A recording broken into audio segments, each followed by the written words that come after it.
When they get done with a poem, clap for them again. It's hard work to get up here and perform these forms in front of people. Now, during the poem, we want you to be interactive, right? You can gasp. You can laugh. You can be flabbergasted. You know, you can be amazed.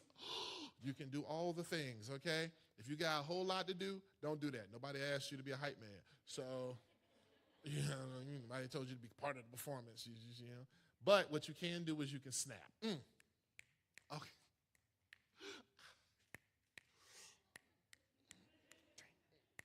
You know, snap means everything. It means I love you. It means it's great. It means I feel like you talking to me. Everything. All of it. All of right? Snap during, clap after. Do not snap after the poem.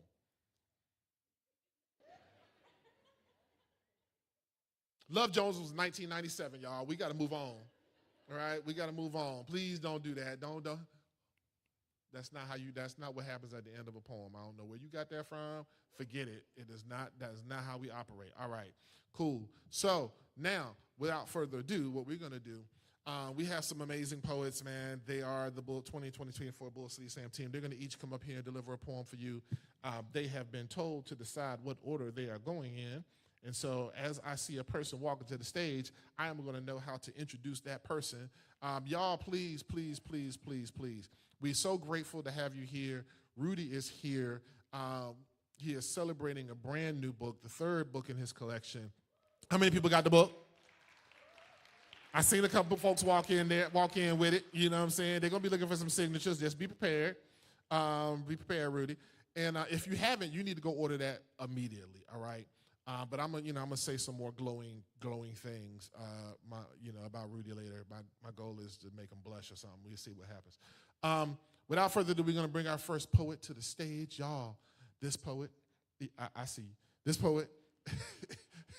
This poet has an amazing finger. He raised it high in the air. It's a beautiful declaration of his willingness to go first. Now, talented brother, we're so excited to have him be a part of the program here. Y'all, please put your hands together and welcome Matt G to the stage.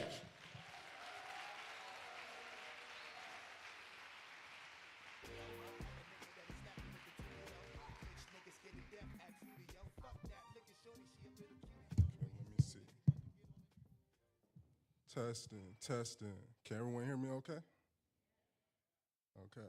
Given this venue that I've been happy to be a part of for about half of the 20 years we've been doing Bull City Slam, I always look at the pews and feel like I got to come with a word or something like that.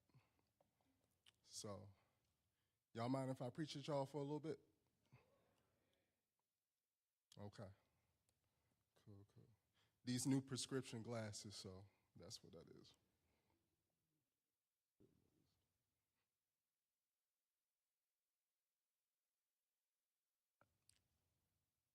Lord, the lazy. And every time I said, I ain't got it, give gratitude for the times I gave 50% or less, for the times I chose to preserve the fruits of my labor. Because don't it taste sweeter to lay thick than spread yourself thin? Wiser to put things in containers than dry out underneath a spotlight. Too many go stale being put on display. I offer new beatitudes to share this truth. Blessed are the wearers of wrinkled clothes, for they shall never be found pressed. Blessed are the procrastinators, for they rarely get caught up in anything. Blessed are they that do not work hard, for they shall inherit the soft life. Blessed are the forgetful, for they think not once, but twice. Blessed are they which are late, for they are the worm that continues to squirm. Blessed are the half-assed, for they shall never make a whole ass out of themselves. Blessed are the half-hearted, who love but remain in ownership of it too. Blessed are all those who exclaim, not today, for theirs is the hope of tomorrow. A righteous life demands leisure. If not, why was rest made into a holy commandment? And the devil must really hate idle hands, because think about it. The worst person you know is a nigga that does too much, isn't it? Not staying lazy caught us paradise. The original sin was refusing to leave well enough alone. But truthfully, I have so much I want to give this world. I just don't want to lose my soul in the process. So I give thanks to my slow-moving spirit for allowing me to discern what's worth the effort. Thank you.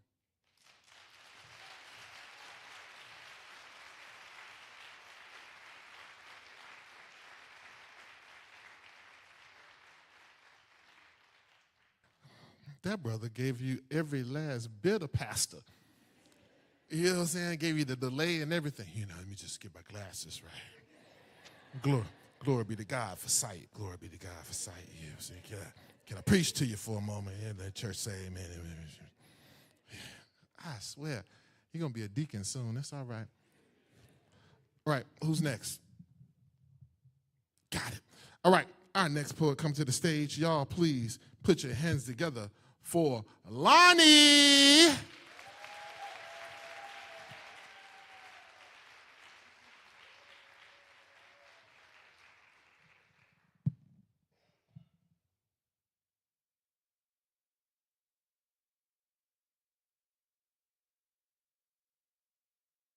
With the sun rising out the cusp of Cancer, he kissed me his heaven and I kissed him back my angel. Guilt glossed my lips so that when he kissed me, it would fill his mouth with a taste not even his denial could brush away. When nightfall come, he loved to ask me to lay with him. And though my mouth obliged, my intuition have some inquiries. She say, does that girl know all the years the right side of your bed been belonging to me? How many times did you plunge your ego into her genesis and christen that your liberation? And when you tied our souls together, did you forget that I would be able to feel your lies loosening us? Like my big sister say, I just want the black girl to win in my story, but I got an ex-lover steady trying to be the villain in mine. He lucky if his Joker even gets a chapter. His favorite thing to proclaim himself is actually a hero, like he don't handpick his survivors every time. I heard him chuckle his truth. Audacity parted his lips to say, I guess I got a thing for girls with daddy issues, and there the pot was calling the kettle black, because only a wounded man goes searching for the broken pieces of a woman so that he can be the one to build her whole. And in return, she grow him a garden of loyalty that he would only neglect to water. Whenever he lost himself, I found that this man would be on the road to his self-discovery between the legs of another lover's energy. And he never had to look too far, because it's always another artist that he wants to muse him immortal, without being a lover worth wondering about on purpose. When I remember the beginnings of our story, I feel myself melt into the girl I had to rescue, and she's so good at pretending. And that's how come now I can nod my head at all the conjured up lies he tries to serve as his truth, because I know how he curled himself all inside a girl's insecurities till she wrapped around his fingers. He liked to soliloquize her silence until his ego is satiated, so he doesn't have to face himself or the truth. And he semicolon any shorty that stared at him long enough until karma come and put a period in all of his fallacy. It used to be so much work remembering. Forgetting was the only thing holding all the lies together, but after escaping the grips of his obsession, I decided to fashion myself some forgiveness. Did you know that anything you give to a black woman, she will turn into something greater? And I escaped a man whose hands burned everything he touched and built myself a stage out the ashes of his fear, inadequacy, and all of his insecurity. And he don't deserve a line in this poem, but I forever deserve to get free. So may this poem be a portal to my memory. May this poem be a vehicle to my healing. Thank y'all.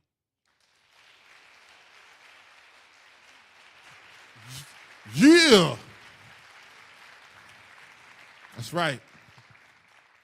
He ain't shit. That's right. Shit. Bump him. All right. We're going to kick that. I know, right? Right. Facts. You know what I'm saying? Take any line of that, Post it on Facebook for whoever hit dogs holler. Just see who comments first. All right, without further ado, we're going to bring our next poet to the stage. Y'all, please give it up for Jada Imani.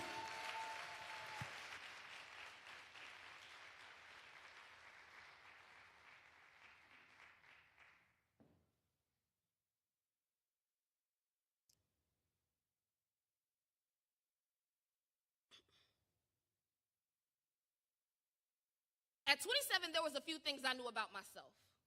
I knew I was a Slytherin. I knew I was never going to stop writing, and I knew how to euphemistically paraphrase.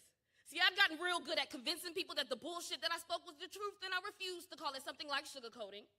At 27, I knew that I just knew how to fuck, suck, and swallow with the best of them, and I was so good at it, even I forgot that I ain't like these niggas. Okay, so like translation, at 27, I got real good at like convincing myself that I ain't like these niggas.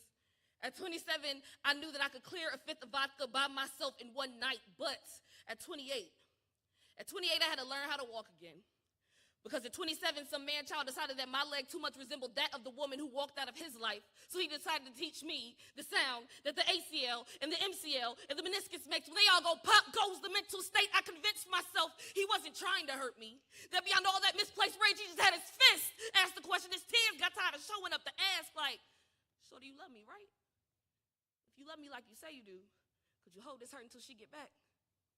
But I'm going to leave that shit right there because at 28, I decided that I have to stop euphemistically paraphrasing other people's bullshit to my friends and family as if it was going to be some type of pardon. So, like I was saying, at 28, I had to learn how to walk again, how to put one foot in front of the other like I ain't never did that shit before. And at 28, I realized how bow-legged I was. Unrelated, but I also realized how angry I was with my parents, how much I hated myself, how much I really do love God, and how I'm trying to reconcile this tornado that swirls in my stomach every time I try to pray. And at 28, I found out that you can still get nightmares, still wake up in a cold sweat as if the boogeyman was right at your doors or right at your heels or still standing over you telling you to shut your bitch ass up. So at 28, I hear myself saying shit like, just let her cry it out. Because I am actively learning how to self-soothe at 28. At 27, my best friend told me that the only time I stand up straight is when I'm on a stage. So at 28, I decided to make this whole world my stage. I can't keep standing as if my feet are apologizing for taking up space. And at 28, I realized my dreams ain't dead. At 28, I realized my dreams ain't dead. At 28, I realized my dreams ain't dead because I'm not. I can't just pick a day on the calendar to write the ending of my poem because there is a little girl out there who has loved and believed in me way more than I've ever loved and believed in myself. At 28, I am learning that healing ain't some distant journey, that it has always been in walking distance.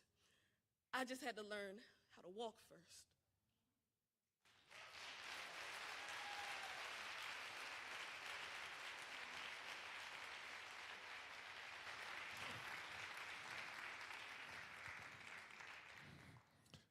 That poem even better when you realize she's 55.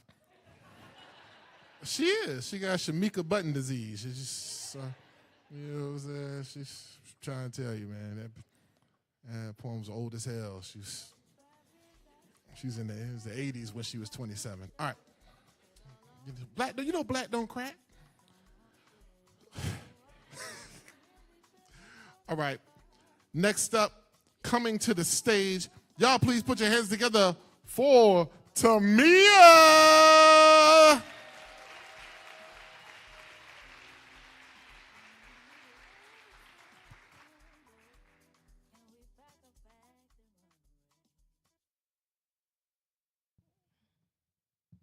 Hey y'all, how y'all doing?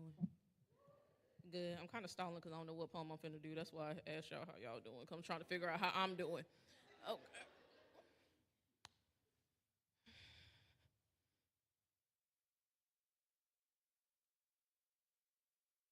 I know a boy so obsessed with dying that he turns his life into a memorial service. He forces me to hear the drafts of his eulogy every day. And he uses his hometown as a giant coffin so as he buries himself, he won't be so alone. He knows that if he is ever on the wrong side of a trigger, his homies will show up for him. His shooter will soon be joining him. His funeral will be open casket. This boy got rap dreams like the rest of them, but all he can seem to produce is dying. He has curated his death so finely that the entire neighborhood has had a hand in choosing his grave. He even wants to lower himself in when it's time. He has always had this fascination with the earth. He was one of those kids who had to see all of the things you could create from the dirt. Until the time came when he realized the connection between dirt and people. Until he saw so many people hit the dirt, he began to think that maybe he should join them, because what could be a more beautiful union than a body returning to its place of origin? He keeps telling me everybody gotta die, so he's just gonna keep going until it happens. His only wish is that we take care of his family. Now, all I can think about is the fact that I will have nothing to tell them. How do I give condolences for someone who wanted to be gone? Someone who wrote his own eulogy and stamped it. A boy who, after it all, expects his flowers to come from me. I want to call him manipulative, but I understand him all too well. I know what it feels like to step out onto the closest ledge in hopes that someone will stop your feet from leading you over. Have fallen asleep at the wheel and found myself becoming acquainted with the guardrail as I was chasing the kind of high you can't find in a substance. But this boy has done it all. It would be easier to talk about what hasn't been in his body than what has. How many more bodies he plans to run through than the ones he's already ruined. He covers that burial ground with dirt he spews from his own words, and still he expects his flowers to come from me, like I wasn't almost in that graveyard, like he doesn't expect me in his graveyard. He has curated his death so finely that he digs his own grave, yet longs for someone to stop him before he lowers himself in. This boy, a cynic, will tell you we live to die. An optimist will tell you we should be dying to live, and I haven't found a label that stretches enough to fit me yet, but I believe we should be living to live again. But I still couldn't stop the boy from toying too much with the reaper. So I gave his eulogy exactly the way he wrote it. I told his family what a tragic accident it was, how he was gone too soon, and I still show up for him when nobody else does. His flowers come from me, just like he always knew that they would. You would think his tombstone was a damn garden. And it is only right that he stands out in death as much as he felt out of place in life. Thank you.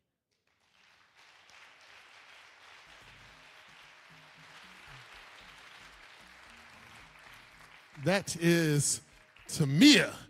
Tamia is not only an amazing student, she got like 85 master's degrees.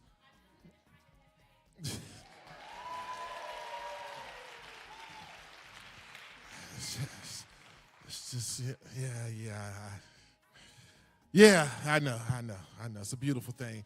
Any students in the building? Damn. I love it. All y'all career professional adults out there with real adult responsibilities, make some noise. Look at it. Look at all the parents and families and aunties and uncles out there. That's great. That is wonderful. All right. We have one more person coming to the stage. And this person coming to the stage right now is actually not only a member of the Bull City Slam team, but also the coach. A Bull City Slam team alum, one of the top-ranked poets and women poets in the world, a phenomenal artist, author. She has a new book out right now, and educator. Y'all please give it up for Millie.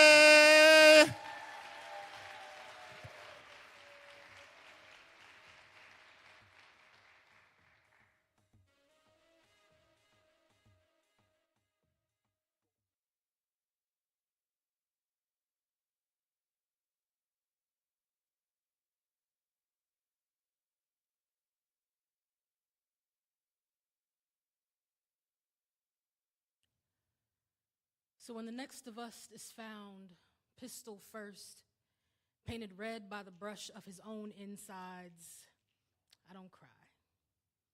We go too fast, too young, but not unexpected. So common we don't need to talk about it. It is just what we do. The first time my aunt attempted suicide, she wrote us a 3-page letter detailing her grief, what it meant to get gone after years of not being here. When she woke up, we reminded her we prayed to a Savior that does not give more than we can handle, called her decision a failure of faith while refusing to believe she'd try again. The next letter just said, take 2. By then, we had lost an uncle, a few cousins, even our grandmother. Suicide runs in this family. I am almost convinced that it is my inheritance, a tombstone stamped on this DNA. We so sad, we smile every day. Keep an outfit pressed for the funeral. Another one set aside to become the burial clothes. We already know what the epitaph will be. Here lies another who believed in God so much they did not trust the men that he had made. We do not seek help in this family. Don't call this sorrow a sickness. We fall on the wrong side of every statistic describing black folks with mental illness. We cry, pray, bury our dead, shrug, cry again. The first time I attempted suicide, my mother talked to God all night. Told him she would give anything just to keep her baby girl here, while at the same time telling my doctor we did not need his suggestion for counselors. Even Jesus survived a 72-hour hold when he threw it all in at Calvary. And what are we if not made in his image? Made to carry our crosses in silence and hope one day there will be resurrection. Sometimes I look at my baby brother and wonder the crucifix inside his head. Hoping that my still being here doesn't mean that he will be next. Found teeth to tile, then brushed aside like some kind of failure of faith when I tell my mother I am finally getting help for the burden that comes with this bloodline. She asked how it was so easy for me to turn my back on God. Tell her, Mom, the Apostle Luke was by trade a physician. Even Christ had a doctor at his disposal. Who am I to turn aside the kind of assistance my Savior was able to send for? Aren't you tired of going to funerals? Do you know your kids have already planned theirs? We want to go of old age. But that doesn't run in this family.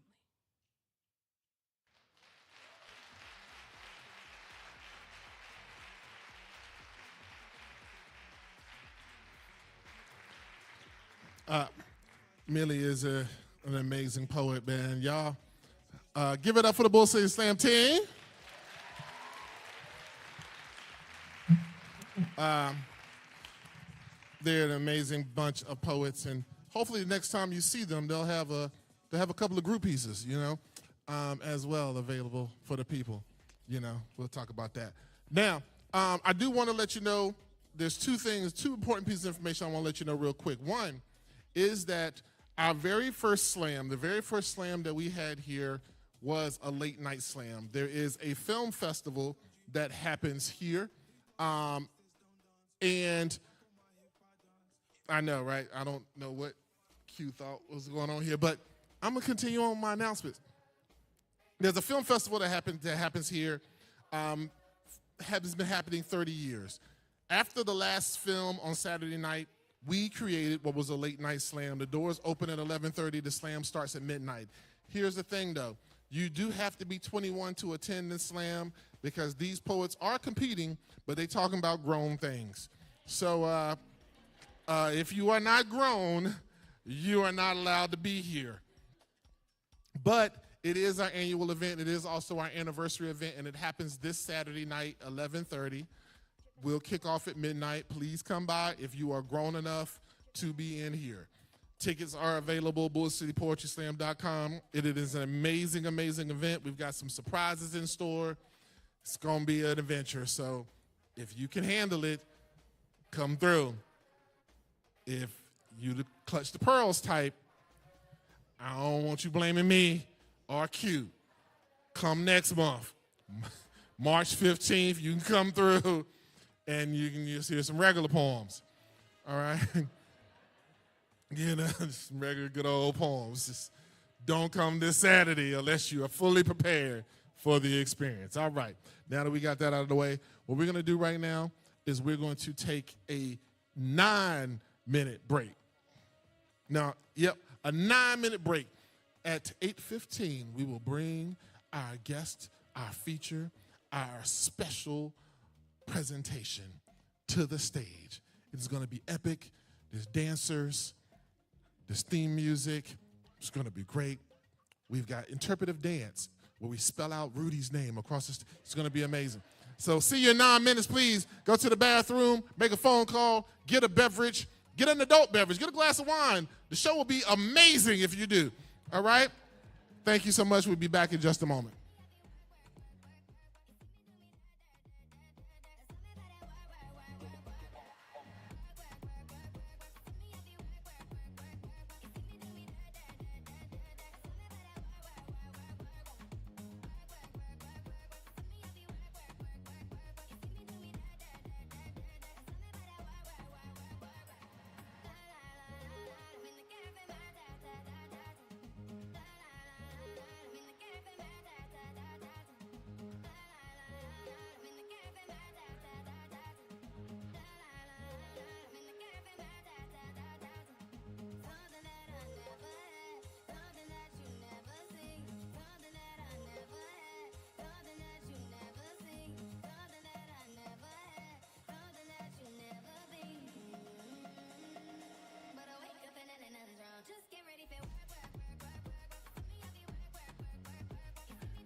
work on my hip hop dance. Even with a work on my. Make me sweat, make me harder, make me lose my breath, make me water, make me sweat, make me harder, make me lose my breath, make me water. Full crate. Make me, make me, make me, make me. Dripping like water. Dripping like water. Dripping like water. Dripping like water. Make me sweat, make me harder, make me lose my breath, make me water, make me sweat, make me harder, make me lose my breath, make me water. Make me, make me, make me.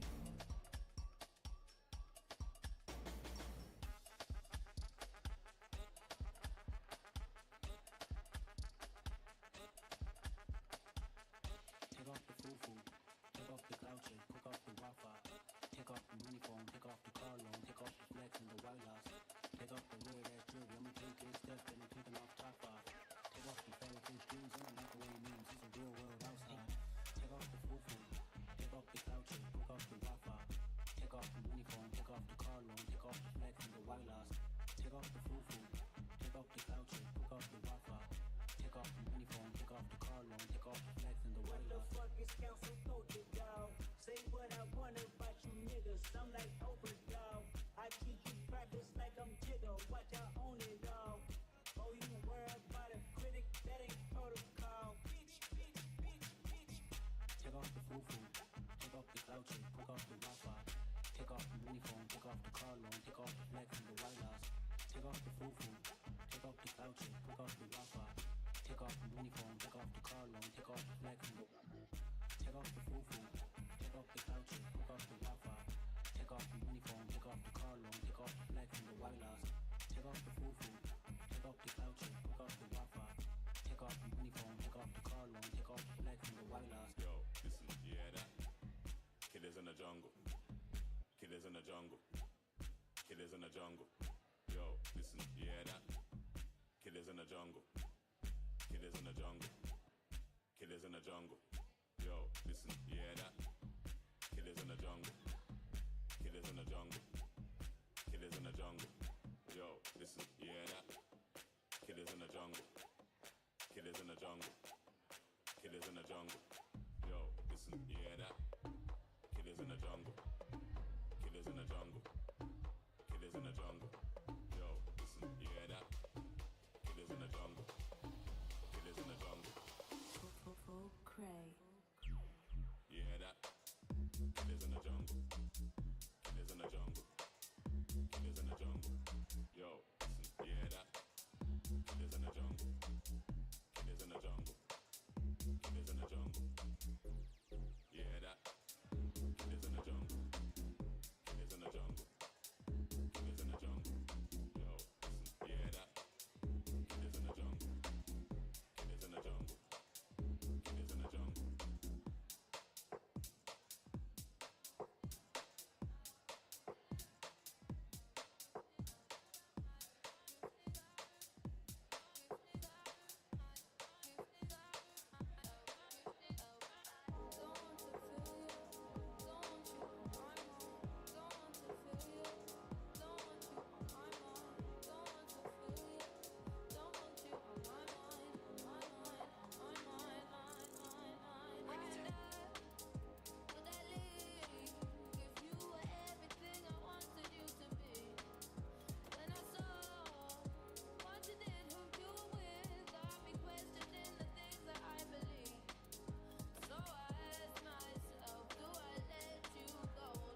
Feel like the feeling of the suppress. Feel like I got new press. Feel like I needed rest. Feel it's the season I should let go. And that's the reason I'm about now. Feel it's the season I should fly. So, I'm so sedated. And she's so persuasive. This isolation. So sweet you can taste it. 8 in the morning. Moonlight, you're beyond me. 3 in the morning. And I'm still performing. Persuasive. The marijuana. She's so flirtatious. How does it feel to be persuasive? That marijuana. She's so flirtatious. How does it feel to be you?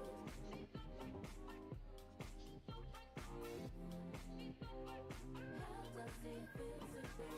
If it's weed on sight, then it's all okay. Moves alright if we all getting paid. Socks on thigh and we all too high to be not okay. To be not okay. All night long going all damn day. Night hoes there all them days. Sun gon' shine and they all gon' grind till they all get fine and they all get shaded. All of them persuaded you to be my baby. Weezy be a baby and the F is so faded. Snorting lies like gators and we so flirtatious.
All right. Okay. All right. Let's. It's getting hot in here, so take off all your clothes. It's getting hot in here, so take off all your clothes.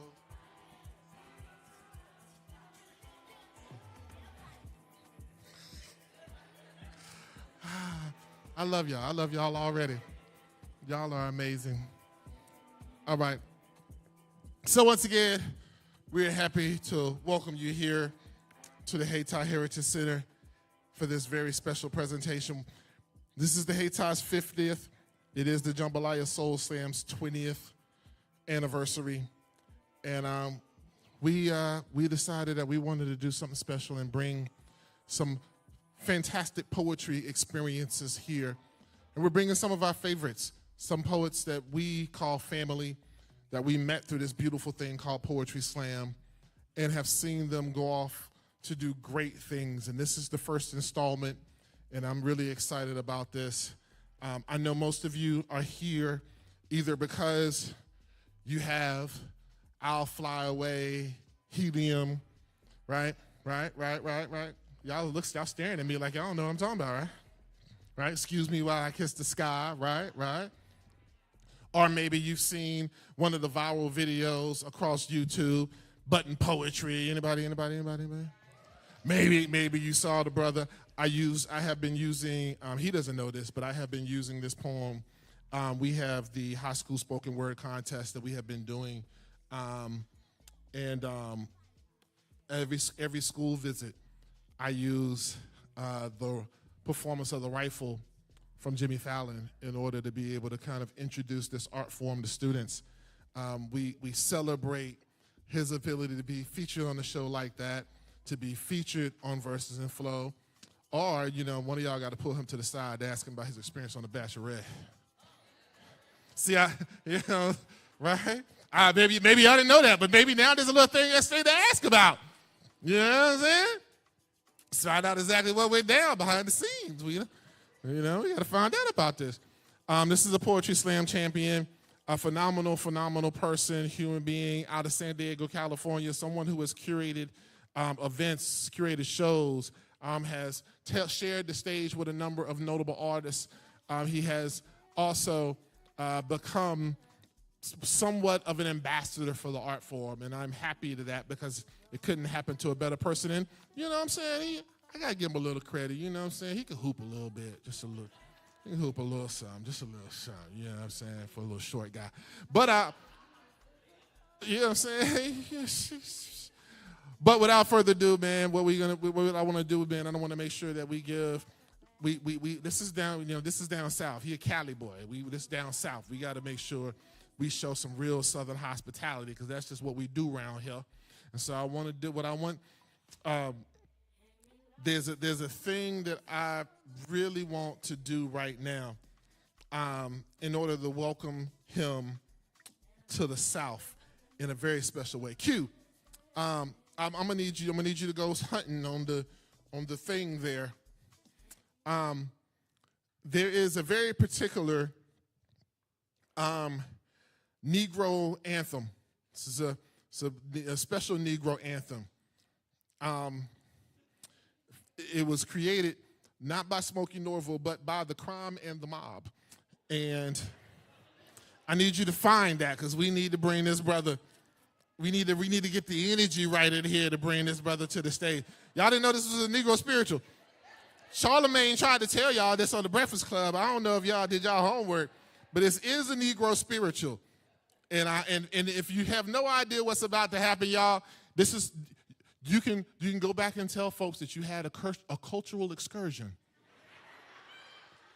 right? You've learned a new thing today, all right? This is a special thing you can talk about at dinner with your friends. You can be like, I don't know. I was introduced to this brand new Negro spiritual by they said the Crime and the Mob. I don't, but it was fascinating. The energy was amazing. And the bass dipped into my soul. But before we bring Rudy to the stage, we've got to pour libation, and we've got to do this. It is Black History Month. I think it's only right.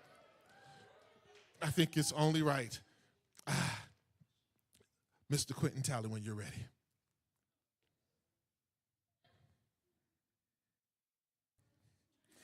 Jesus Christ. Can somebody help him, please? Jesus Christ. Lord Jesus, I did a whole thing. It was a whole monologue. You know what I'm saying? I said the thing about 3 times. Hey, Lord, help, dial a friend. Somebody try to help him out. Lord Jesus, the timing was perfect on it too. Now we got to do this again. Okay, because otherwise he's just going to start playing it and then he's going to have a setup. But it's okay. Because the one thing about this is that when we think about Black History Month, what we think about is we think about the ability to make do with what you have. And what we have is an awkward moment that we're going to turn into something special, all right? What we're going to do is we're going to use this as an opportunity to build anticipation, to build excitement, because those of us who know what's about to happen are just waiting for the moment that this all goes down. And that is what this is. This is a building up of the spirit in order to lend itself to a great release. My God, my God, my God. So, Mr. Quentin, when you are ready, let's take them there.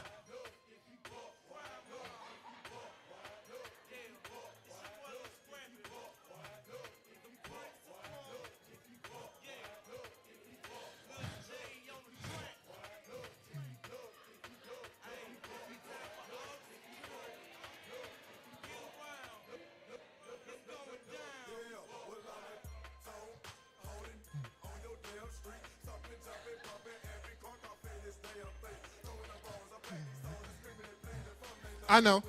So many people are lost right now. It's okay. Just know.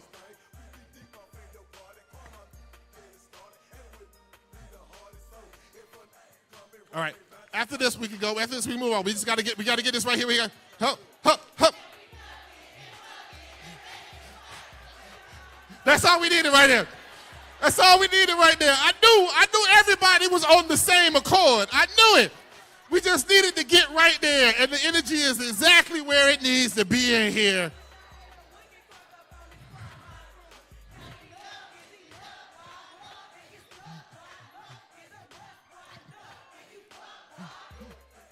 Yes!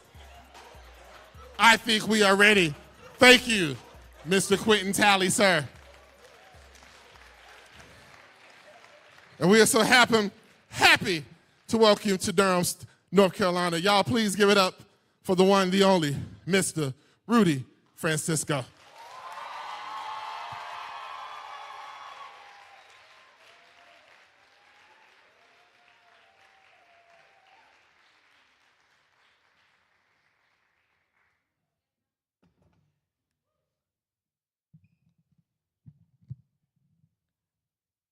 Yo, what up, Durham? How we doing? Nah, that sounded like 10 people. What up, Durham? How we doing? Okay. Yo, I've never come out to Nuck If You Buck before. It's a true Southern experience, you know?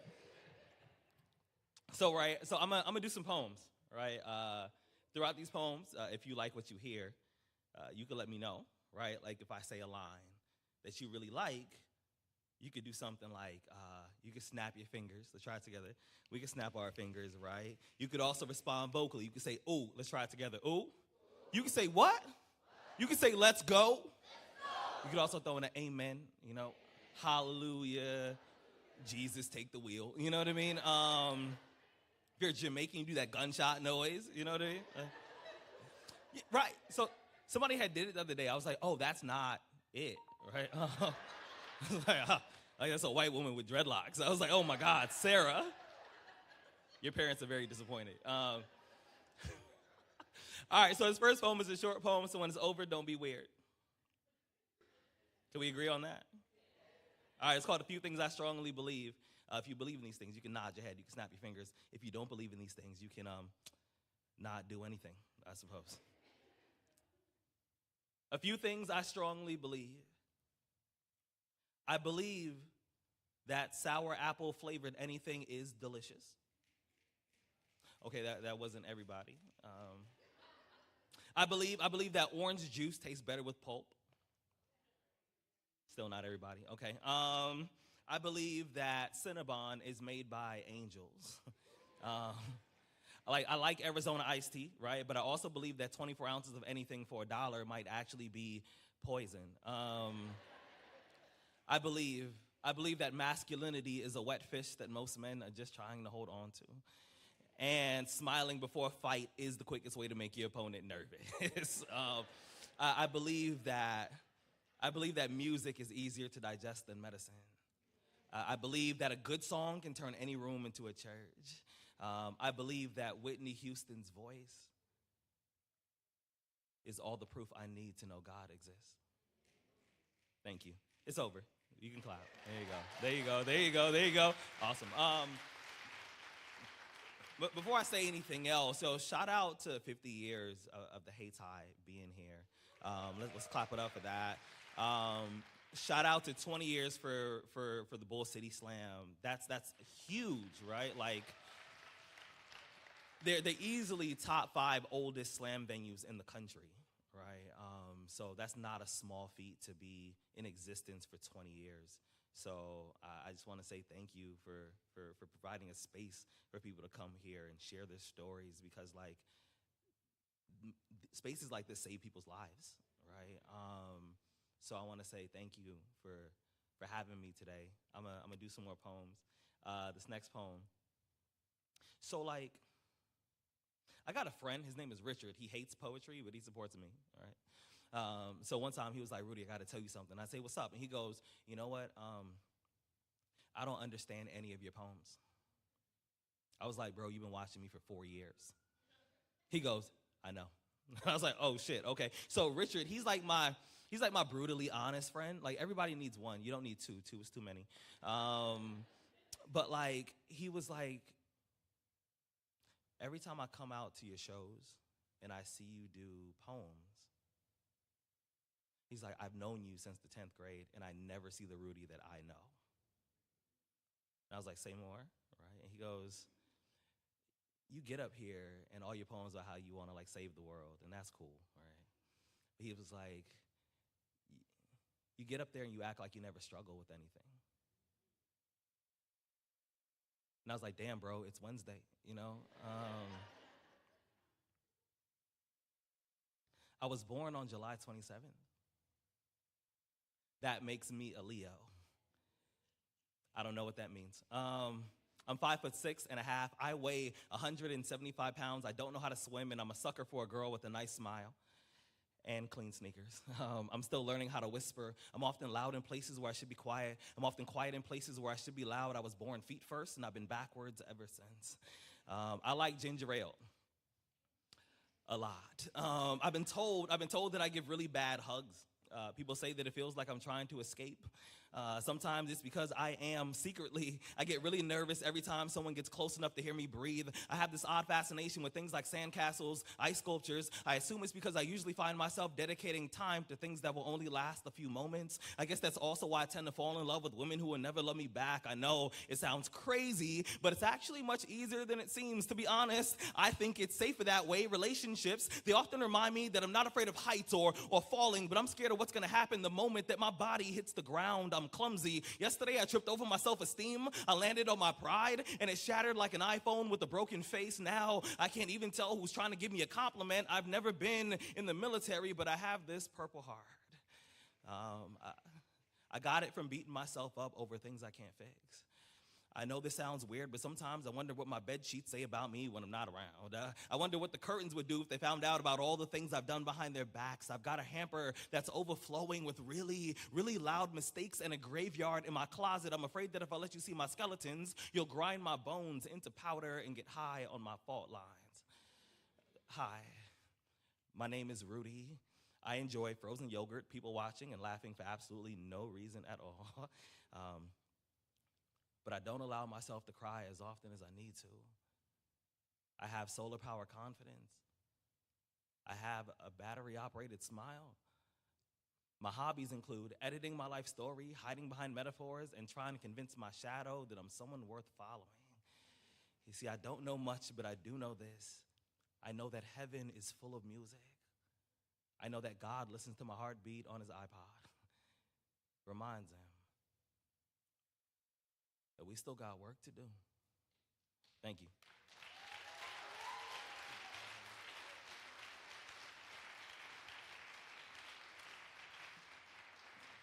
So this is what I do, like, as my job. And it's so wild to me that, like, I get to do this as a job, right? Before I was doing poetry full time, I was doing statistical analysis, which is not like poetry at all. And I was full-time in a PhD program in industrial and organizational psychology. Also not like poetry either, right? And I had made the decision to leave my program and leave my job and do poetry full-time, right? And when I told this to my mother, my parents are from Belize, which is in Central America. My mother specifically is from a village in Barranco, a village called Barranco, and like they just got electricity like 4 years ago, right? So when I got into the PhD program, my mother was like, that's the reason why me and your father sacrificed everything to be here, so that you can get an education at the highest level. And when I left, I had so much guilt that it took me forever to tell her. I remember I had already been gone for like 6 months, right? And my mom, she calls me, and she's like, hey, I haven't asked you in a while, how's school going? I was like, today's the day. And I go, hey, Ma, so I decided to leave school. There's more. I also decided to leave my job. There's also more. And I'm going to do poetry full time. She went silent. I thought she passed out, right? And then the next thing that she said was, I don't know you to make a lot of bad decisions. If you have chosen that this is what you want to do, you have probably already figured out a way to be successful because that's who you are. And I was like, who is this lady? You know what I mean? And what's wild is, like almost a year later, my mother, she's at the grocery store, right? And she's paying for something with her debit card. She gives it to the cashier. Cashier reads it. It's like, hey, your last name is Francisco? And my mom's like, yeah. Cashier goes, do you know Rudy Francisco? My mom is like, yeah. The cashier is like, so who is he to you? And my mom goes, oh, he's my son. The cashier starts crying. I know my mom was like, what the fuck did he do? You know what I mean? Cashier goes, can I hug you? And my mom's like, what? And she's hugging my mother. She's crying. And she goes, there was a time in my life where I didn't want to be alive anymore. And I came across poetry, specifically your son's poems, and it made me want to be here a little bit longer. And my mom called me. She was like, so who are you?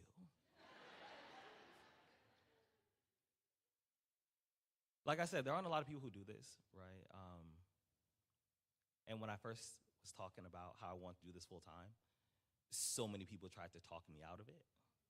They were like, you can't do this as a profession. And these are people in the poetry community, right? And I think about some like the first people to like do a thing, right? How it seems odd and strange. Like I think about the first people who tried milk.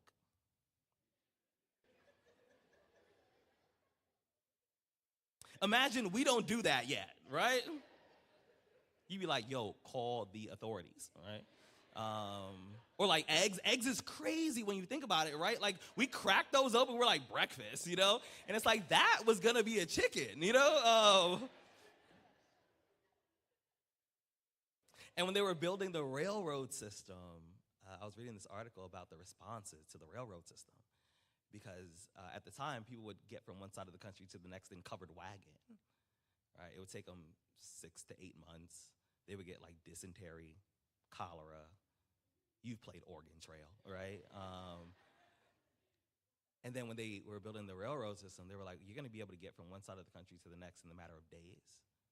And people were like, that's impossible. Poem. The Wright brothers, Orville and Wilbur, are known as the first engineers to successfully design, build, and operate an aircraft. A letter from Orville to Wilbur the evening before their first flight.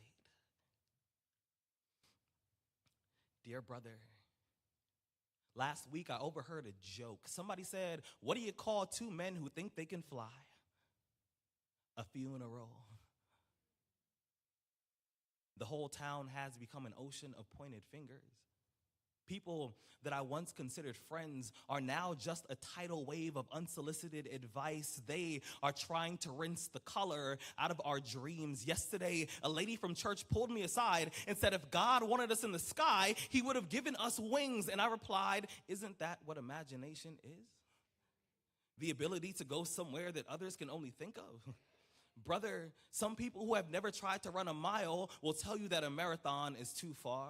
Some people will try to talk you out of jumping into the water simply because they have always been too scared to learn how to swim. Fear is when the brain digs the faith out of the body and then calls that survival. Fear is when we turn up the volume on everything that might go wrong and then give it permission to speak louder than our courage. But for those who do not worship at the altar of panic, for those who will not sacrifice their ambitions to a demigod or worst case scenarios, for those who will not give up, failure is just a short story they tell before they talk about success. And I know that it's been difficult, the miscalculations, the hours that we put in, the days that we spend away from our families. But when I walk outside, I can feel the ground getting nervous, like it knows that it can't keep us here much longer because we are destined for a higher calling. And I heard what they said. They said that it's impossible, but I say everything is until it's not. They called us stupid, but I say stupid and brave are just two sides of the same coin. The only difference is whether or not you guess correctly before the penny hits the floor. Tomorrow, we will call gravity a liar. We will kiss God on the face. Tomorrow, I will look you in the eyes and I will say, I told you the wind would feel different up here. What they think does not matter. When we are in the clouds, brother, we won't even be able to see them. I have a joke for you. What do you call the first two men in the world who figure out how to fly?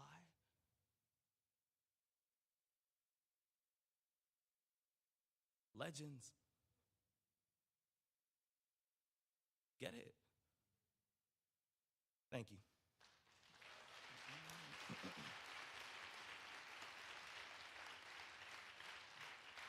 So I have a daughter. My daughter is 8 years old. You can clap it up for that. I think that's cool. Procreation, it's important, right? And what's wild is, right, so being a dad is like so crazy because like I have this little person who's like kind of like me, but also like not, And there are these moments that are just like they're hilarious, to be honest, right? So one time I'm picking up my daughter from school. So I get there, teacher sees me, and she's like, Mr. Francisco, can I talk to you really quick? And I'm like, oh, fuck, So I'm like, oh, well, what's up, right? And she goes, so we've been talking to the students about how even though we don't all look the same on the outside, we're the same on the inside. And I was like, sure, And then she says, but Zoe has been telling everybody that she's built different.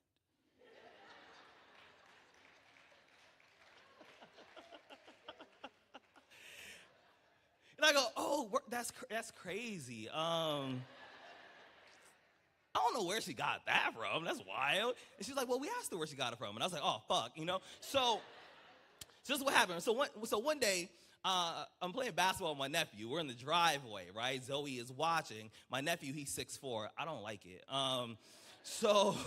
So we're playing basketball, and like he had grown like 3 inches over the summer, right? And went to basketball camp. So he's gotten a lot better since the last time I saw him, and he's playing pretty well. I'm like, oh shit, I can't lose in front of my baby. This is a core memory, right? So I started playing as hard as I possibly can. I'm sweating and shit. I'm like, fuck, I hit the game-winning shot, and I turn to Zoe, and I go, Francisco's a built different. Go tell everyone.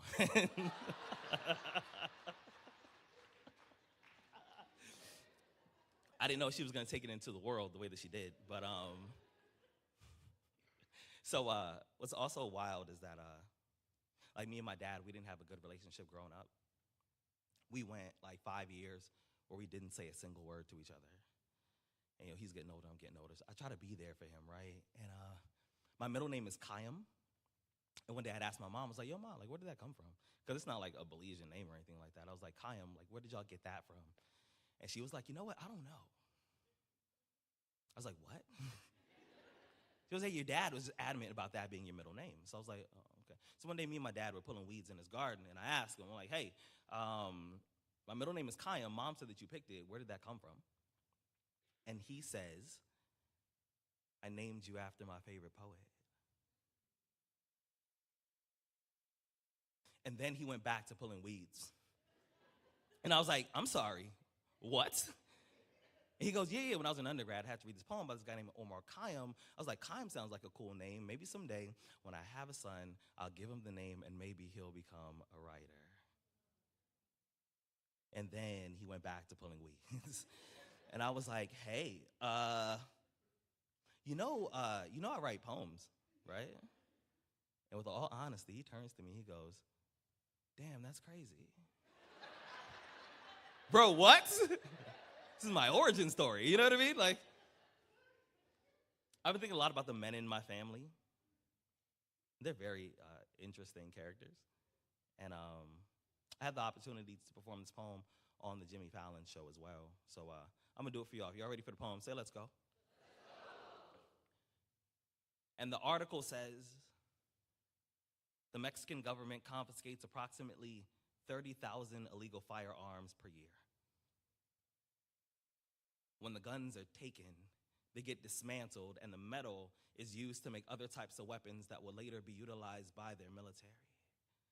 In 2012, Pedro Reyes, an artist from Mexico City, convinced his government to donate the guns to him. He turned them into musical instruments. So somewhere there's a tambourine, a drum set, a guitar, all made out of things that were used to take people's lives, but now they create a sound that puts life back into people's bodies, which is to say, a weapon will always be a weapon, but we choose how we fight the war. And from this, I learned that even the most destructive instruments can still create a melody worth dancing to, and sometimes, don't we also call that a battle? I wonder how long it took to convince the first rifle that it can hold a note instead of a bullet, but still fire into a crowd and make everyone move. When I was 6, I was taught how to throw a punch in the 80s. That was the anti-bullying movement. The first time one of my classmates took a yo mama joke a little too far, I remembered my training, so I turned his nose into a fountain. My fists 5 pennies, I closed my eyes, I made a wish. I came home with bloody knuckles, and it was the first piece of artwork my family hung on the fridge. I remember staring at my hands the same way you stare at a test when all your answers are correct. I didn't know what class this was, but I did know that I was passing, and isn't that what masculinity has become? A bunch of dudes afraid of their own feelings, terrified of any emotion other than anger, constantly yelling at the shadows on the wall, but still haven't realized that we're the ones standing in front of the light. We learn how to dodge a jab. We learn how to step in before we swing. We learn the heart is the same size as the fist, but we keep forgetting they don't have the same functions. We keep telling each other to man up when we don't know what the fuck that even means. We turn our boys into bayonets. We point them in the wrong direction. We pull their triggers, and then we ignore all the damage they're doing in the distance. The word repurpose, it means to take an object and give it amnesia. It means to make something forget what it's been trained to do so you can use it for a better reason. I am learning that this body is not a shotgun. I am learning that this body is not a pistol. I am learning that a man is not defined by what he can destroy. I'm learning that a person who only knows how to fight can only communicate in violence, and that shouldn't be anyone's first language. I'm learning the difference between a garden and a graveyard is only what you choose to put in the ground. You see, once I came across a picture of a strange-looking violin. The caption said that it was made out of a rifle. I thought to myself, someday that could be me. Thank you.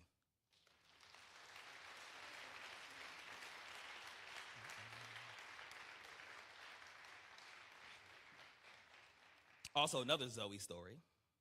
One time, we're in the mall. We're walking. Somebody sees me. They're like, hey, you do poetry, right? And I was like, oh, yeah. She was like, you're Rudy Francisco. And I was like, oh, thank you. Yeah. Like, and she goes, yeah, I love your work. And I'm like, oh, thank you. Hey, like, this is my daughter. This is Zoe, right? Zoe turns to her. Zoe says, "My mom is taller than my dad." I was like, what the fuck? Like, nobody asked about that.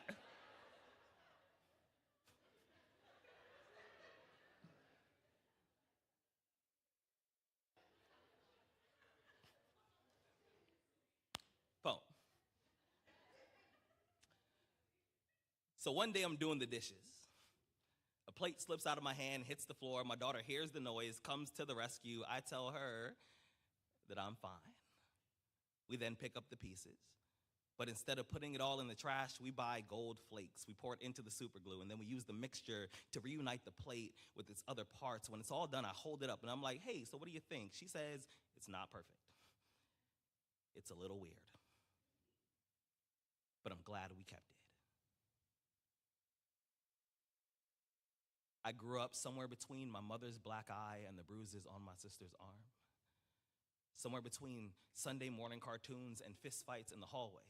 The tension in my house was so thick I could spread it on toast. Most days, that was all I ate for breakfast. I've had my anxiety longer than I've had my wisdom teeth. Thus far, it's the only relationship that I've been able to maintain. I try to celebrate myself, but imposter syndrome always spikes the punch. My brain becomes a revolver with, am I good enough, am I good enough, am I good enough? In every chamber, the gun click sounds like all the reasons why my ex told me that she couldn't stay. Somebody once asked me, "Do you love yourself or do you hate yourself?" And I was like, yeah. One time, Javon sent a text to the group chat. It was hilarious. I laughed so hard, I spit out all the pills.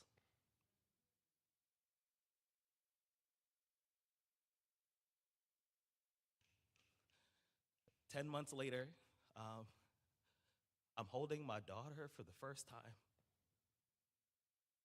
I felt her tiny heart beating against my chest. I thought about how I almost got off at the wrong exit. Fatherhood is my favorite location.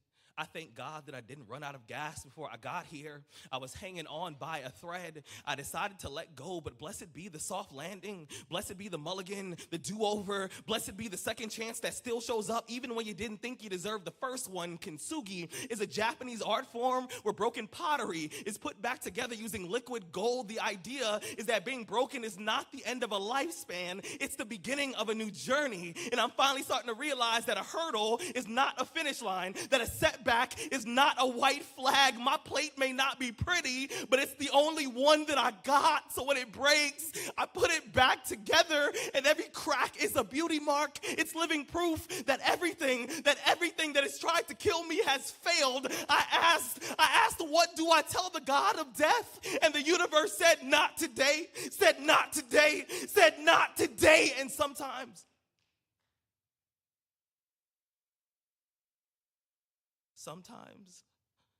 I wake up before my alarm can open its mouth.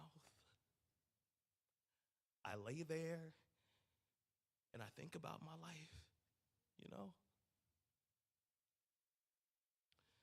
It's not perfect. It's a little weird.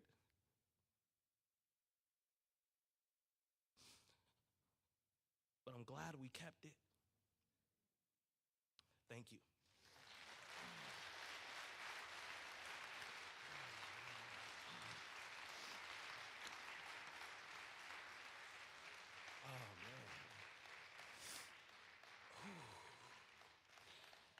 Shout out to friends who save your life, and sometimes they don't even know it, right? Like,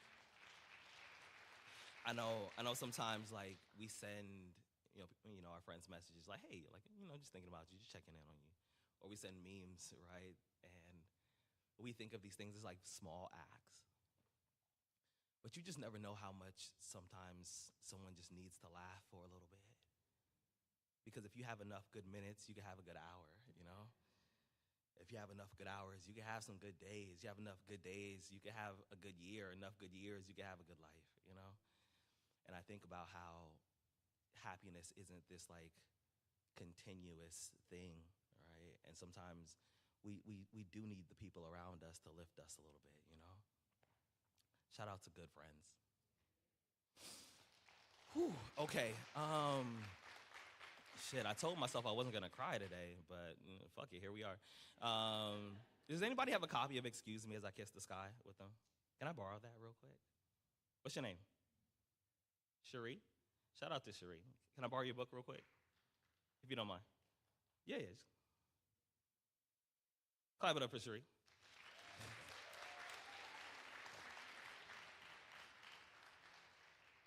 Is it cool if I read from this?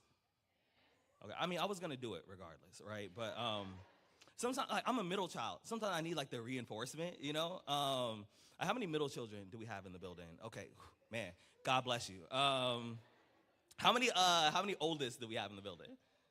Yeah, see how loud y'all are? Yeah, I think y'all know everything. You know what I mean?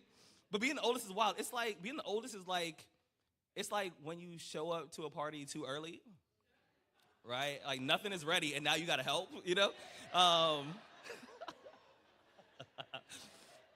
many youngest? How many? See, yeah. Irresponsible. You know what I mean? I love y'all. So this book, the way that it's broken up into sections. Those sections, they represent form. And form, they're just like poems with different kinds of rules, right? Like a popular form is haiku, which is like 5 syllables, 7 syllables, 5 syllables, right? But there's a bunch of different kinds of forms.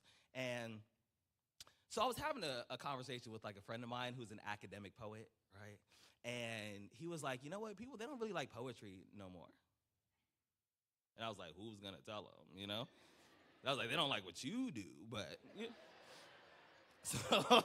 So I was talking to him, I was like, hey, well, I mean, part of the issue is that academia often creates for academia, right? And I'm like, and if you're not interested in engaging with regular people, how do you expect regular people to engage with your work? So what my biggest sort of like thing about this book is that it uses form, which is something that academic poets often use, but I introduce every chapter with an explanation of the form, my approach to using the form, and it almost serves as an invite to, you know, get people to also try it out for themselves. So I'm gonna read a few of these. This first section, these are odes, right? And odes are celebration poems. And anybody who knows me knows that I really fuck with cardigan sweaters. I think they're phenomenal. And I was like, you know what? They deserve a poem. Ode to the cardigan. You are the best thing about September. The time of year when summer packs the rest of its belongings, fall subleases the breeze, and cold becomes a house guest with really bad manners, shows up without warning, stays too long, doesn't understand social cues very well. Right now, autumn is slowly gentrifying all of the trees. This is your moment, old friend. Patron saint of buttons and cotton. Archangel of the versatile garment, sneakers and jeans, dress shoes and slacks, ready for any occasion. When Bruce Lee said, "Be like water," you took that personally. Thank you.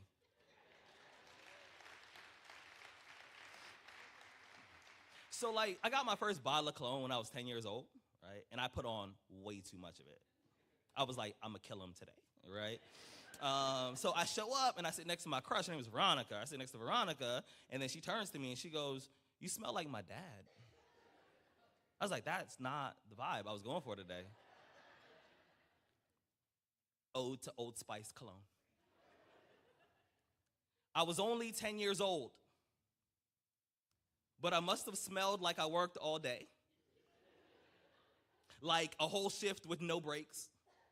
I must have smelled like this job don't pay me enough. Like my coworkers get on my nerves and my boss has less experience than I do. I probably smelled like these kids don't appreciate the sacrifices I make. Like they don't keep their rooms clean, like they want McDonald's but don't have McDonald's money. I probably smelled like I would stand next to your car and help you back out of a tough parking spot. Like I read the paper and call all new music noise. I'm pretty sure I smelled like I grill better than you. Like the meat on my barbecue ribs falls right off the bone. Like I make my own sauces, watch you try them and say, "That's good, ain't it?" I'm pretty sure I smelled like I pay taxes. Like I change my own oil and answer all questions with a story. I'm sure I must have smelled like a dad or an uncle or just a man that didn't leave. Thank you.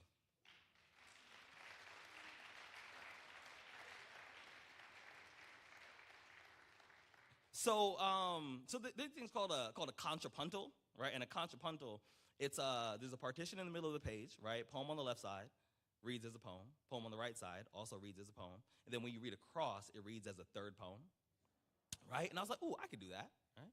I tried it. I was like, oh, no the fuck, I cannot actually. But I kept with it, and I came up with a few of them. I'm gonna read one of them to you. Is that okay? If you're ready for the poem, say let's go. Left side reads, may your blessings arrive early enough and catch your sadness off guard. May tragedy be a step too slow. May forgiveness show up at your door. Let every moment be a reminder that a sunrise is still beautiful. So are you. Right side reads, may joy appear in flash flood and call depression a liar until it shrinks. May regret loosen its grip until shame is a language your body has forgotten. You are more than the sum of your mistakes. No matter how bad a day is, it's allowed to start over. This is a direct order to continue shining. Across reads, may your blessings arrive early enough. May joy appear in flash flood and catch your sadness off guard and call depression a liar until it shrinks. May tragedy be a step too slow. May regret loosen its grip. May forgiveness show up at your door until shame is a language your body has forgotten. Let every moment be a reminder that you are more than the sum of your mistakes. A sunrise is still beautiful. No matter how bad a day is, it's allowed to start over. And so are you. This is a direct order to continue shining. Thank you.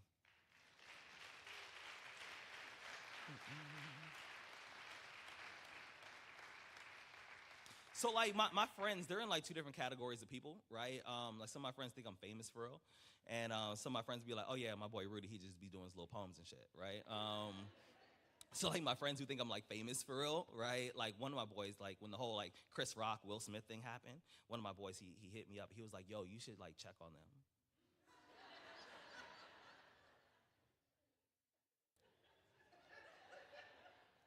I was like, bro, I hang out with you.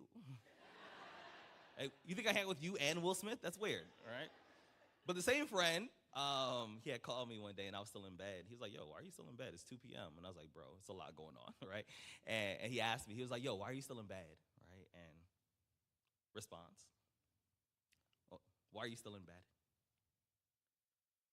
Because going outside is expensive.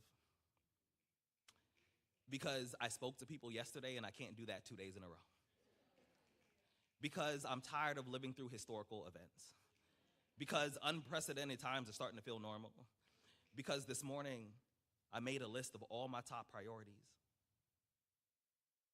I'm one of them. Thank you.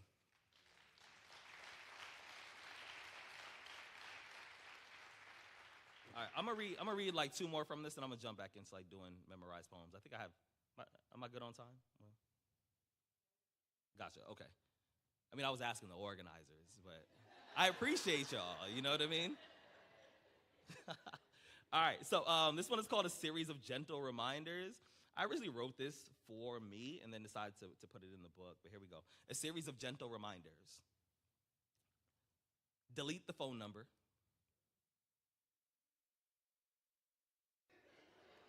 I mean, that could really just be it. I mean, y'all have a good night, right? No, there's more. All right. Delete the phone number. Trash the boxes. Give the old sweaters away. Stop holding on to things that do not fit you anymore.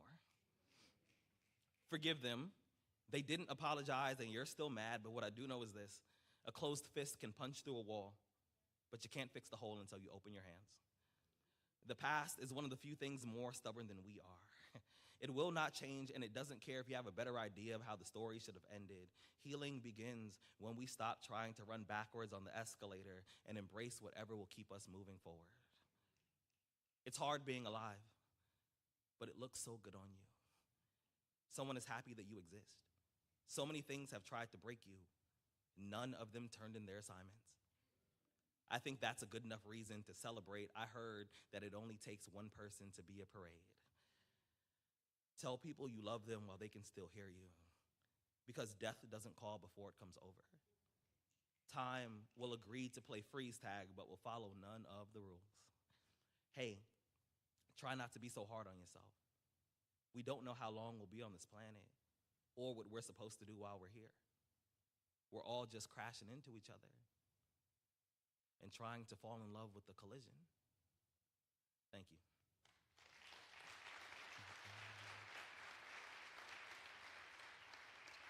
All right, so this last one that I'm going to read from the book, we were given a writing prompt, and the writing prompt was like, come up with a law that sounds like crazy and ridiculous. Not too much different from what's happening, right? And write a poem about how people now operate underneath this new law. In an effort to eradicate meaningless conversations, the government has passed a new law. From now on, all greetings, hello, hi, hey, what's up, have been replaced with the phrase, I love you. When a stranger is lost, they say, I love you, before they ask for directions. The cashier at the grocery store says, I love you, before paper or plastic. It's the first thing a child hears when they are born. All conversations have a tender urgency, a soft importance. I love you before anything else. There is no more small talk. Thank you.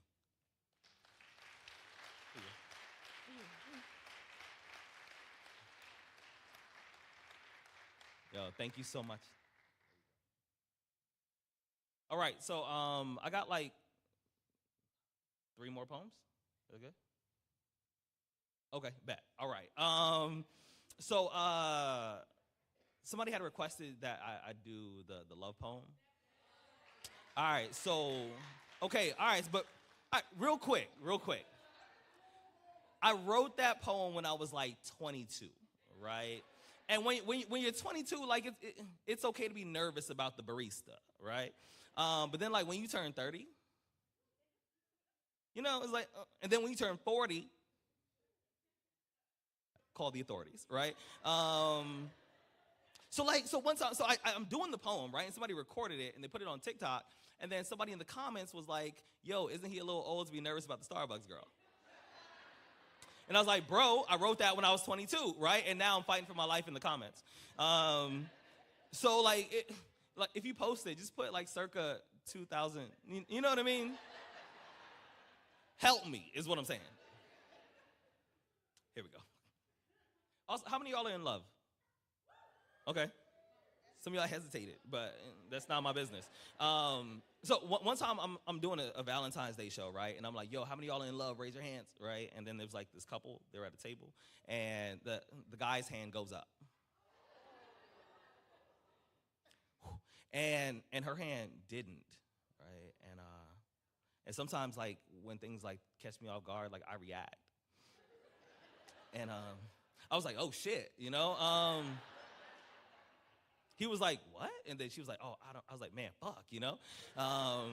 So I had done 2 20-minute sets. I did that 20, and then during the break, he comes over. He goes, hey, you know, can you do a love poem medley?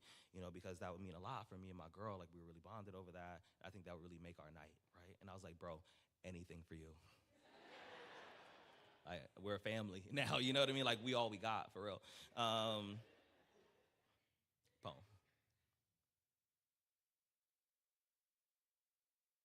To the girl who works at the coffee shop down the street from my house on Delmar Heights Road, swear to God, I'm not a stalker. When I asked you for a chai latte, what I meant to say was I was walking past. I saw you in the window. To be honest, I only came in here because I had to know what your voice sounded like. Instead of saying that, I got really nervous and I ordered the first thing on the menu. To be honest, I don't even know what chai is or a latte for that matter. See, I imagine that when God made you, I bet he cussed for the first time. I bet he turned to an angel, gave him a high five, and said, God damn, I'm good. Or me, because he's like God, right? I spent the last 5 days trying to figure out how I'm going to introduce myself to you properly. I finally figured it out. It's going to be something like a hi. That's all I got so far, but I think it's a good start. I'm going to be honest. It's not often that I find myself eager to write about love. In fact, every time I try to write about love, my hands cramp just to show me how painful love can be. Sometimes my pencils break just to prove to me that every now and then love takes a little more work than you planned. I heard that love is blind, so I write all my poems in Braille. My poems are never actually finished because true love is endless. I've always believed that real love is kind of like a supermodel before she's airbrushed. It's pure, imperfect, just the way that God intended. I'm going to be honest, I'm not much of a love poet. But if I was to wake up tomorrow morning and decide that I was going to write about love, my first poem, it would be about you. About how I love you the same way I learned how to ride a bike. Scared, but reckless, with no training wheels or elbow pads, so my scars can tell the story of how I fell for you.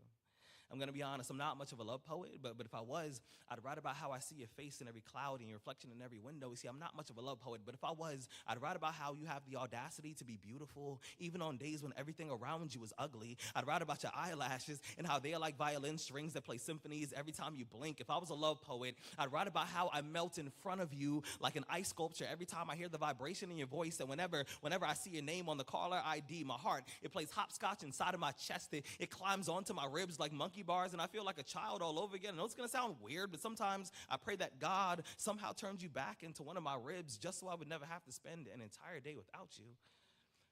I swear, I'm usually not a love poet, but if I was to wake up tomorrow morning and decide that I was going to write about love, my first poem, it would be about you. And after all of that, she was like, but how do you feel about me? I said, well, put it like this, right? So I want to be your ex-boyfriend's stunt man. I want to do everything that he never had the courage to do, like trust you. I swear, when our lips touch, I can taste the next 60 years of my life. See, last night I had a dream. In this particular dream, I died in my dreams, awoke not knowing I was still asleep, decided to walk. That night, I walked in my sleep. I slept in my walk. I walked backwards until I saw you for the first time, and I could barely muster the courage to introduce myself all over again. I've been trying to find the right words. I've been trying to take the right steps for what seems to me like thousands of years, but something always seems to go wrong between us. We lived in Egypt. I was the Pharaoh slave. You were his daughter. Loving you led to my death. They claimed I seduced you, and after they stole my life, I was resurrected as a mason. I made the foundation for your house. We met eyes. For 2 seconds, you left and I didn't see you again until I died. I came back as a caterpillar. I turned into a butterfly. I landed in the palm of your hands. You brushed me away and the rejection killed me. When I woke, I was a kick drum. You were a snare. We were both owned by this drummer named Cozy Cole, and when he died, so did we, but I came back just to look for you. I left notes in random places hoping that you would stumble across them. I carved our names in trees and then prayed that it would jog your memory. I whispered your name in the wind, hoping somehow, maybe some way my voice would reach you, but it didn't, and I died. I died early. I died young with breadcrumbs in my hand, just hoping that you would find me, but you never did, so they buried me. When they buried me, they put these coins over my eyes, and I used them as bus fare to get back to earth, just so I could look for you. That's why sometimes when we hold hands, every so often I hold on a little too tight. I just don't want to lose you again. My mother, she told me, when you find the perfect woman, you got to do whatever it takes to make sure that she wants to stay next to you. Thank you.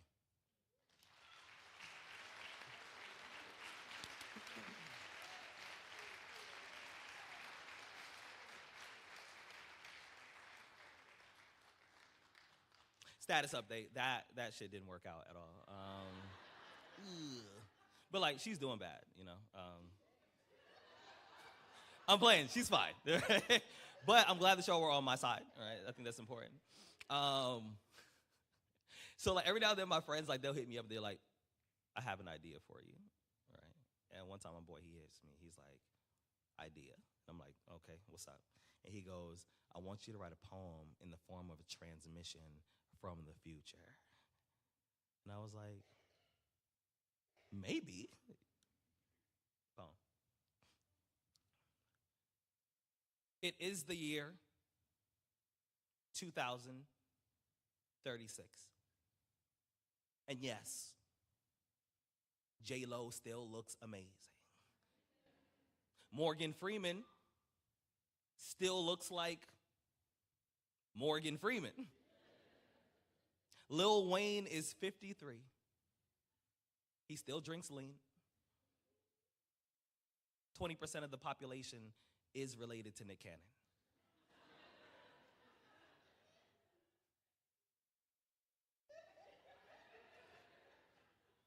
It's an election year.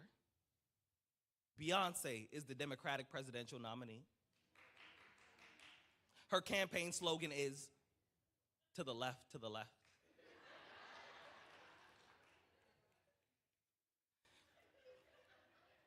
On TV, there are commercials that ask if you drank Four Loko in the 2010s because you might qualify for financial compensation.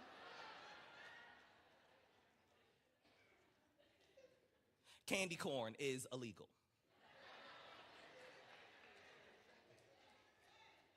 Because, like, just eat candles, you know? However,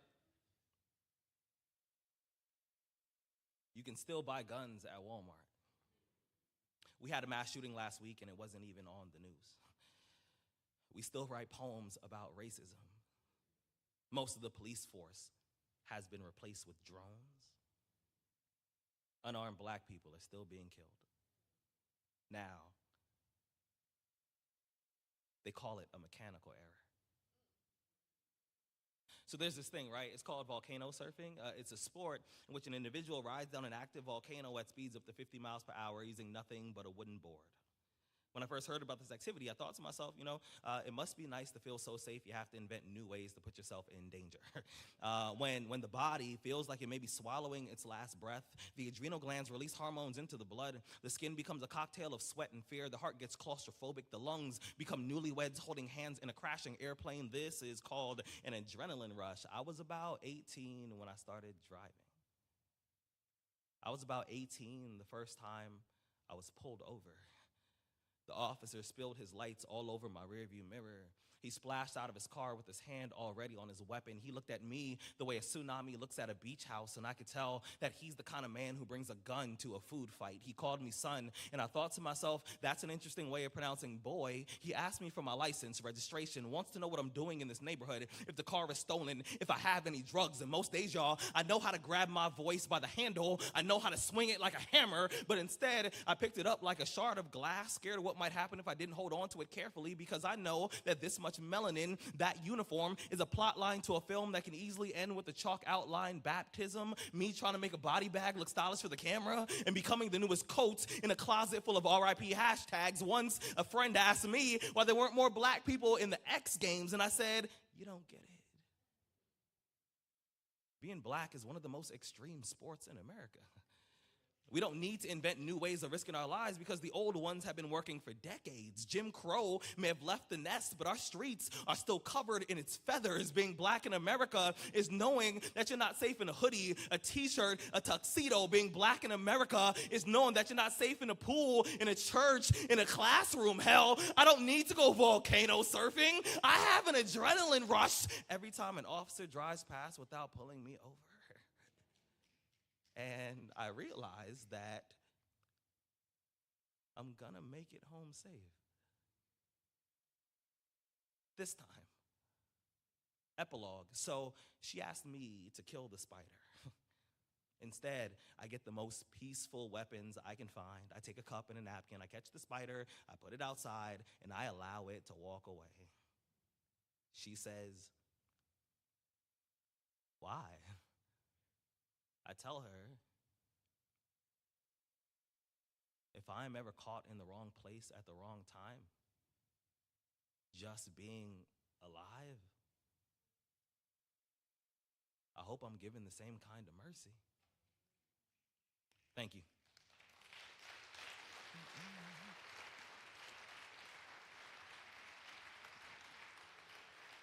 How y'all doing? Y'all still with me? Awesome. All right. I got 2 more poems. Sound good? All right. So, like, I'm going to just jump into the poem. I'm not going to intro it. Let's just go. Fuck it. So my daughter is 8 years old. Right now, her favorite game is hide and seek. Funny part is, she always tells me where to hide. She says, you go right there, I'll count, and then I'll come find you. I know, that is not how the game is played. I'm supposed to find a good spot, hide behind a door, a couch, inside of a closet. I'm supposed to make her look all around the house and figure out where I am, but I don't do any of that. Because I know how it feels to wonder where your father is. Thinking, I know he's got to be here somewhere. I come from a long line of boys who had to pick out their own razors and teach themselves how to shave. A lineage of young men who threw footballs in the air and then watched them land on the ground. We are echoes in a cave trying to love the frequency of our own noise but have no idea where it comes from. And the first time I got an A on a test, I whispered, I'm proud of you to myself just so I can hear what it might sound like in a man's voice. The first time I scored a touchdown, my football coach hugged me and I said, thanks, Dad, on accident. I've copy and pasted my father into all of my best moments and then felt guilty for not appreciating him for showing up. It's fascinating how the human mind will do backflips if you just give it enough time to stretch. To be honest, I thought this feeling was a pair of hand-me-down jeans, something too big for me right now, but a garment I would grow out of as I got older. But here I am still trying to be a father to my daughter and myself. And this is usually the part of the story when I say I don't know who my dad is. I tell you, I can look at 5 different pictures and not know which one is responsible for half of my DNA. But did you know that distance and proximity can eat at the same table? Did you know that a house can feel like an entire planet and silence can turn 2 rooms into countries on opposite sides of the world? Silence is my first language and lonely is an accent that I still can't get rid of. I was told that my father left for the Vietnam War, but only his body came home, and I have no idea who he was before PTSD grabbed him by the happiness. My father is one of the many rocks that America threw at another country. Eventually, that country decided to throw him back, but every day I watched the ghost open my front door, walk right through me without flinching. My entire childhood was an event with no RSVPs. Once a friend said, at least your father didn't leave you. And I replied, at least yours only did it once. They say that an apple always falls close to the tree. What they don't tell you is that if someone picks it up, it'll go as far as they do. Luckily, it's my daughter's favorite fruit. So when she says, let's play hide and seek, I say yes. When she says, wait right there, I say yes. When she says, Dad, you're so easy to find, I say, oh yeah, baby girl, I'm always right here. Thank you.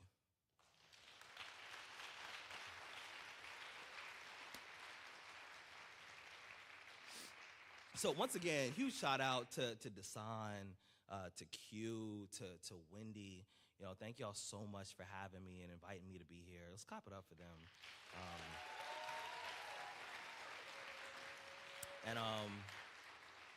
I'm gonna do one more poem. It's a short poem. It's kind of a newer poem. I don't read it very often, but I just felt like doing it today.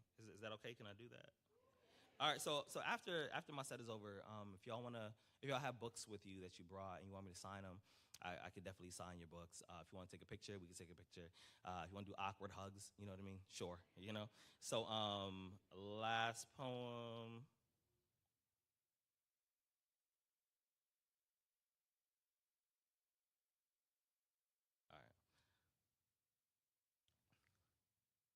All the places where I've seen a little bit of God. In my auntie's potato salad. This has been a very divisive line in my family. Because like my auntie Dawn is like, oh, he's talking about mine. And then my aunt Yoli was like, nah, he's definitely talking about mine. And then I was like, oh shit, I'm not choosing a side. Like, Literally, you know what I mean? I'm gonna start over. All the places where I've seen a little bit of God. In my auntie's potato salad. In my sister's banana pudding. I've seen a little bit of God on Melrose and Fairfax, on University and Ohio, at Queen Bee's on a Monday, at Evoke on a Thursday. I've seen a little bit of God in the dimple on my mother's right cheek when her smile is flown at half-mast, when my daughter cannonballs into the flat water of my chest, when my cousin calls and says happy birthday, in the scar on the back of my right leg, in the creases on my grandmother's hands, and the bullet that missed my brother. I imagine when my hourglass is empty and I stand before God, the first thing I will say is, have we met before? I think I've seen you somewhere. God, you look so familiar. Thank you so much. That's my time.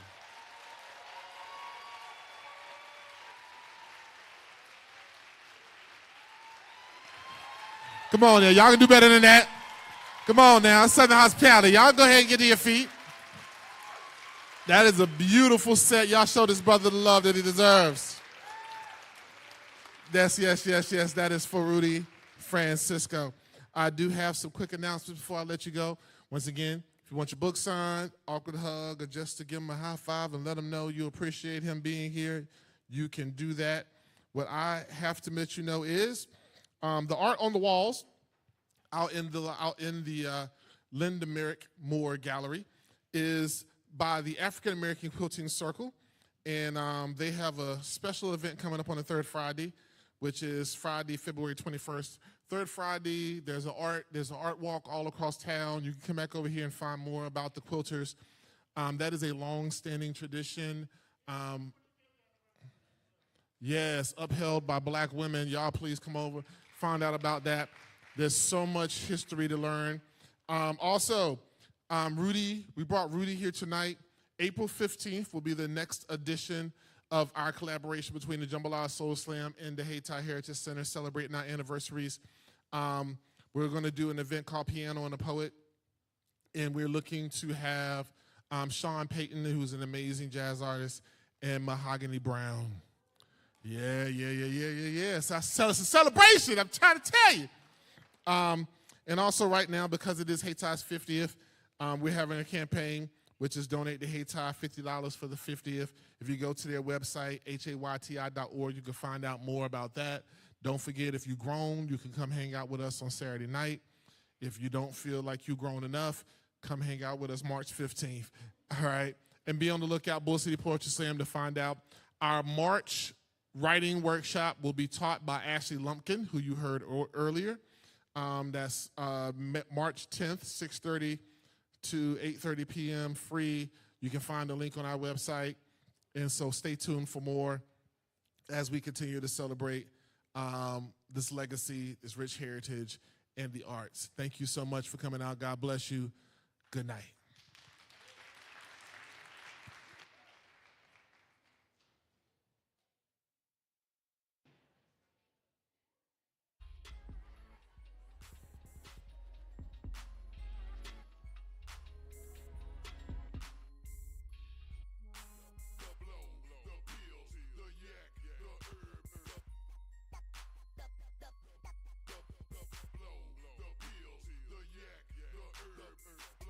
The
you've ever dreamed of owning an apartment complex and you live near one of these cities, then you've got to see the same ad that I saw 3 years ago. It was for a master class that came to my area. I now own 11 apartment complexes, 1,963 doors under management. And man, I went from being in almost 6 figures of credit card debt to now living a life full of freedom. So watch this. Why don't you own apartment buildings? Seriously, why don't you own these big apartment buildings? And I get it. You might be thinking right now, well, Tyler, my word, it's because I don't have millions and millions and millions of dollars sitting in a bank account. That's why, right? But just for a second, I want to challenge you to think bigger than you've ever thought before. Because despite this common belief that people cannot own these things, I'm going to tell you right now, it does not matter how much money you have, how old or young you are.